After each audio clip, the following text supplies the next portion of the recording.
Ito ang GMA Regional TV News. Binuksan na ang 3 vault na na-recover mula sa sinalakay na isa umanong Pogo Hub sa Lapu-Lapu City dito sa Cebu. Balitang hatid ni Femery Dumabok ng GMA Regional TV. Isa-isang binuksan ng NBI Central Visayas Regional Office ang 3 vault. Nakuha sa mga vault ang 8 susi ng sasakyan, halos 200 cellphones at 3 Indonesian passports.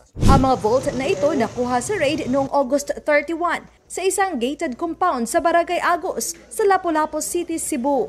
Mayroon dong aabot sa 10 gusali, swimming pool, restaurant at iba pang pasilidad. Isinagawa ang operasyon sa hiling ng Indonesian Embassy na ma-rescue ang ilang Indonesian na naroon sa nasabing gusali.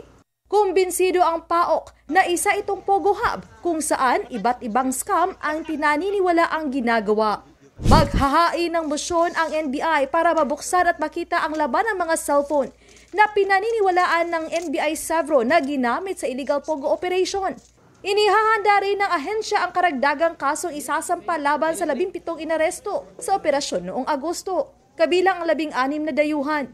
Nauna na silang sinampahan ng 7 counts of qualified human trafficking. We will be applying a court order for that, the disclosure of computer data that can be used for additional charges like money laundering, the scams, the investment scams, the love scams, the illegal gambling scams.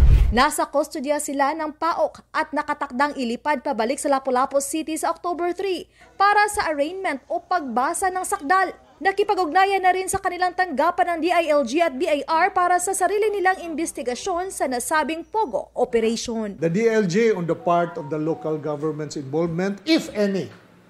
The Bureau of Internal Revenue on part of the taxes. Femery Dumabok ng GMA Regional TV.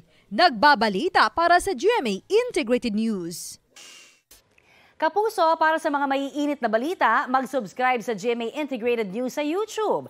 Sa mga kapuso naman abroad, subaybayan nyo kami sa GMA Pinoy TV at sa www.gmanews.tv.